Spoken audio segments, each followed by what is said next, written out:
सुप्रभात बच्चों। हिंदी पाठ्य पुस्तक इसके अंतर्गत आज हम कविता 1 जिसका नाम है ऊँट चला, इस विषय में अध्ययन करेंगे।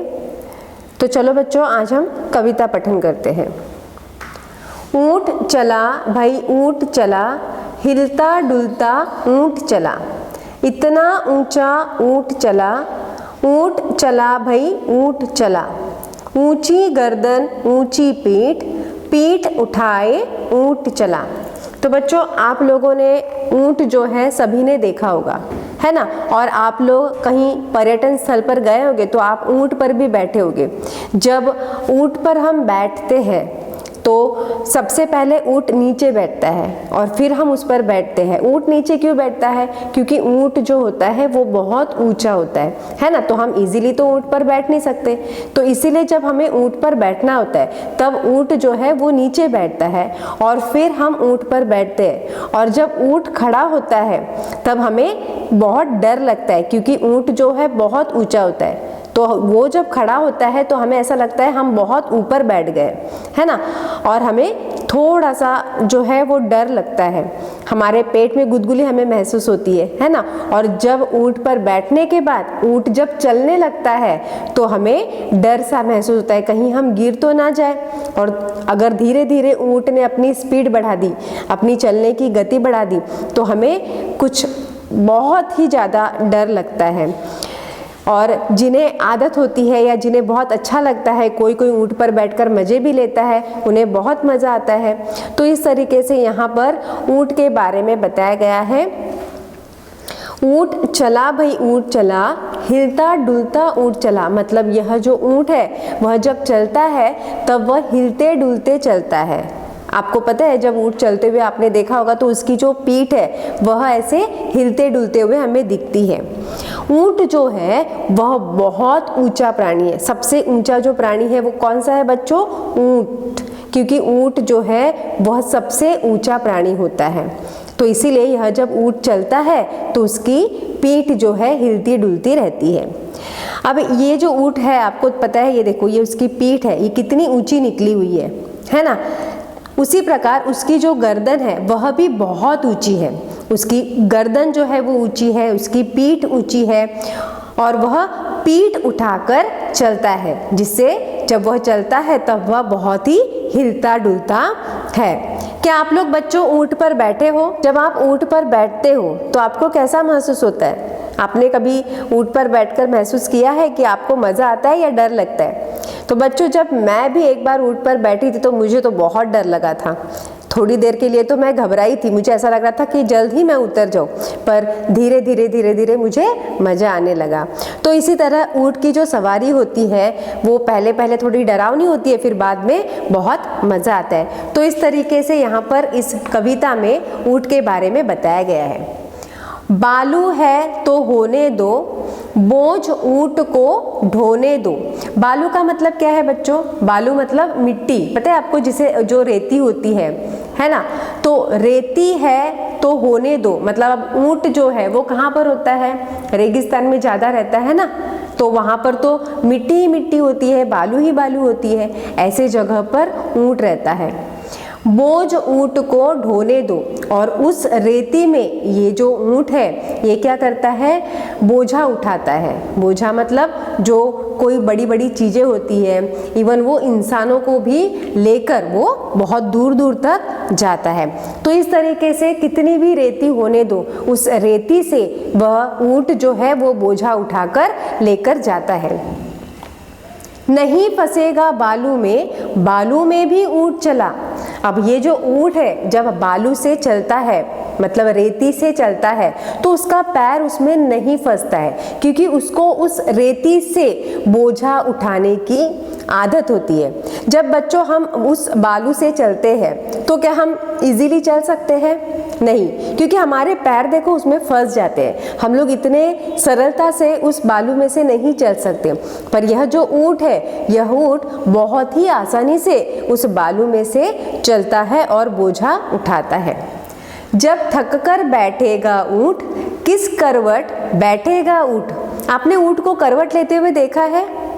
नहीं। जब ऊँट बैठता है तो वह इजीली दोनों पैर आगे करके बैठता है। बता सकेगा कौन भला? ऊंट चला भाई, ऊंट चला। भाई मैंने तो कभी ऊंट को करवट लेकर सोते हुए नहीं देखा है, मैंने तो उसे सीधा ही बैठते हुए देखा है। क्या आप लोगों ने देखा है उसे एक करवट पर मतलब दाएं करवट पर या बाएं करवट पर उसने कभी करके वो उस तरीके से बैठा होगा या सोया होगा? मैंने तो नहीं देखा है, मैंने तो सीधे ही मैंने उस ऊंट को बैठे हुए देखा है। तो इस तरीके से इस कविता में हमें ऊंट के बारे में पता चलता है कि वह किस तरीके से चलता है, वह किस राज्य में रहता है और वह किस तरीके से बैठता है। उसका शरीर के आकार का यहाँ पर वर्णन किया हुआ है बच्चों। चलो तो हम आगे प्रश्न उत्तर की ओर बढ़ते हैं। झटपट कविता पढ़कर मजा लो। ऊंचा ऊंट, कुछ ऊंट ऊंचा, कुछ पूंछ ऊंची, कुछ ऊंचे ऊंट की पीठ ऊंची। तो इस तरीके से यह कविता की जो पंक्तियां है हमने यहाँ पर पूर्ण की है। उसके आगे रेगिस्तान। ऊंट रेगिस्तान में ज्यादा मिलते हैं। नीचे दो चित्र बने हैं, सही जगह पर ऊंट का चित्र बनाओ। अब यहाँ पर देखो, यहाँ पर क्या दिख रहा है बच्चों? आपको बालू दिख रही है ना? और यहाँ पर आपको जो सीमेंट है उसकी सड़क दिख रही है। तो ये जो ऊंट है ये कहाँ पर पाया जाता है? ये रेगिस्तान में पाया जाता है जहाँ पर बहुत ज़्यादा बालू होती है। तो यहाँ पर देखो बच्चों, आपको यहाँ पर बालू नज़र आ रही है, रेत नज़र आ रही है, तो ऐसे जगहों पर ऊंट दिखाई देते हैं। आगे का प्रश्न है, ऊंट कितना ऊंचा? अब यहाँ पर कुछ ऑप्शंस हमें दिखाई दे रहे हैं। तुम्हारी कक्षा की दीवार, उसके बाद है हाथी जितना, फिर है बिजली के खंभे जितना। अब ऊंट जो है वो कितना ऊंचा है? हमारी कक्षा की दीवार जितना है? नहीं। हाथी जितना है? हाँ, क्योंकि ये जो ऊंट है यह हाथी के जितना होता है। बिजली का खंभा तो उससे भी बड़ा होता है ना? तो ऊंट हाथी जितना होता है। हाथी कितना मोटा होता है? यहाँ पर दिया हुआ है, तुम्हारी माँ के संदूक जितना, ऊंट जितना, पहाड़ जितना। तो यहाँ पर उत्तर क्या होगा बच्चों? तुम्हारी माँ के संदूक जितना, क्योंकि हमारा जो संदूक होता है वह बड़ा सा होता है ना। पहाड़ जो है वह ऊंचा होता है, वह मोटा नहीं होता है। ऊंट जो है वह भी ऊंचा होता है, वह मोटा थोड़ा होता है। इसीलिए यहाँ पर हाथी जो है वह अपनी माँ के पास जो संदूक होता है उसके जितना मोटा होता है। आगे प्रश्न है, चींटी कितनी छोटी होती है? यहाँ पर चीनी के दाने जितनी, चावल के दाने जितनी, इलायची के दाने जितनी। तो उत्तर होगा बच्चों चीनी के दाने जितनी, क्योंकि चीनी जो है वह चींटी के आकार की ही होती है, इसलिए चींटी जो है वह चीनी के दाने जितनी होती है। आगे प्रश्न की ओर बढ़ते हैं। कुछ ऊंचा कुछ नीचा। प्रश्न है, ऊंट से ऊंची चीजों के नाम पर गोला लगाओ। ऐसे चीजों के नाम दिए हुए हैं जो ऊंट से ऊंची होती है, तो ऐसी चीजों को हमें गोल करना है। पहला है बछिया। बछिया जो है वह ऊंट से ऊंची नहीं होती है, मतलब गाय का बछड़ा। तुम्हारी कक्षा की छत। अब तो हमारी कक्षा की जो छत होती है वह तो ऊंट से ऊंची होती है ना? तो इसलिए हम इसे गोल करेंगे। बिजली का खंबा, यह भी ऊंट से ऊंचा होता है। हाथी, हाथी ऊंट से ऊंचा नहीं होता है। आम का पेड़, आम का पेड़ भी बहुत ऊंचा होता है। उसके आगे है, ऊंट के नीचे से क्या क्या निकल सकता है? तो ऊंट तो इतना ऊंचा होता है, उसके नीचे से बहुत सारी चीज़ें निकल सकती है। चींटी निकल सकती है, बच्चे, बकरी, कुत्ता, बिल्ली, चूहा, बहुत सारे ऐसे प्राणी हैं जो ऊंट के नीचे से निकल सकते हैं। हम बच्चे भी उस ऊंट के नीचे से निकल सकते हैं। आगे का प्रश्न है, किन किन चीज़ों की मदद से ऊंट पर चढ़ोगे। अगर हमें ऊंट पर चढ़ना है तो ऐसे कौन सी चीज़ों की सहायता से हम ऊंट पर चढ़ सकते हैं।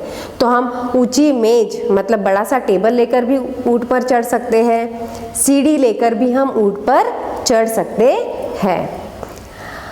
आगे बढ़ते हैं बच्चों, बताओ ये सब क्या उठाकर चलेंगे। अब यहाँ पर दिया हुआ है हाथी। हाथी कौन सी चीज़ें उठाकर चलता है। तो हाथी लकड़ी उठाता है, सवारी उठाता है, सामान उठाता है और भी ऐसी बहुत सारी चीज़ें हैं जो हाथी उठाकर चलता है। टीचर जी जो आपकी शिक्षिका होती है वो कौन सी चीज़ें उठाती है। तो पर्स लेकर चलती है, मोबाइल लेकर चलती है, कलम लेकर चलती है, किताब लेकर चलती है ना। तो ऐसी बहुत सारी चीज़ें हैं जो टीचर साथ में लेकर चलती है। पिताजी कौन सी चीज़ें लेकर चलते हैं। घड़ी, बैग, टिफ़िन और बहुत सी चीज़ें हैं जो पिताजी लेकर चलते हैं। शेर क्या लेकर चलता है। तो शेर शावक और शिकार ये दोनों चीज़ें लेकर चलता है। दादाजी के पास भी ऐसी बहुत सी चीज़ें हैं जो वे लेकर चलते हैं, जैसे कि चश्मा, छतरी, थैला। आगे चलते हैं, नीचे कुछ शब्द लिखे हैं, इन्हें बोल कर देखो। अब मिलते जुलते शब्दों को सही खानों में लिखो।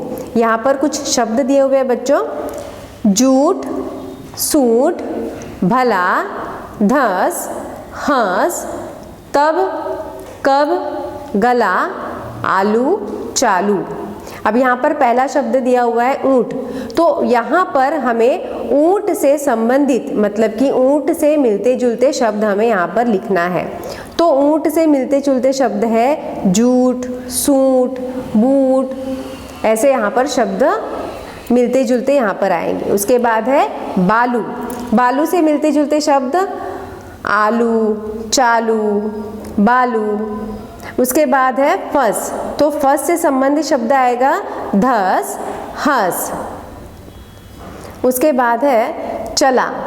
चला से संबंधित भला, गला, काला, ऐसे बहुत सारे शब्द हैं जो चला से मिलते जुलते होते हैं। उसके बाद जब से मिलते जुलते अब, कब, तब, ऐसे शब्द है जो जब से मिलते जुलते होते हैं। आगे का प्रश्न है बच्चों, कविता में ब से शुरू होने वाले शब्द कौन कौन से हैं, उनके नीचे रेखा खींचो। तो कविता में जो ब से शुरू होने वाले शब्द है वे है बालू, बोझ, बता, बैठेगा। आगे का प्रश्न है, तुम्हारा नाम किस अक्षर से शुरू होता है, उस अक्षर से 4 शब्द लिखो। अब मान लो अगर मेरा नाम जो है वह अ अक्षर से चालू होता है तो यहाँ पर अ से मैं 4 शब्द लिखूंगी जिसका नाम है अभय, अरब, अमर और अक्षय। आपका जो नाम है, आपका नाम जिस अक्षर से शुरू होता है आप उस अक्षर से शुरू होने वाले 4 शब्द यहाँ पर लिख सकते हो। उसके आगे कविता बढ़ाओ। यहाँ पर हमें 2 पंक्तियाँ दी हुई है, उसके आगे हमें कविता बनानी है। अक्की बक्की करे तरक्की, दोनों कभी ना करे धक्का बुक्की, दोनों की यारी रहे हमेशा पक्की। तो बच्चों इससे संबंधित आपके मन में जो भी कविता होगी आप वह कविता यहाँ पर बना सकते हैं। तो इस तरीके से बच्चों यहाँ पर ऊंट चला यह कविता हमने यहाँ पर पढ़ी है और इसी तरह यह कविता समाप्त होती है। धन्यवाद।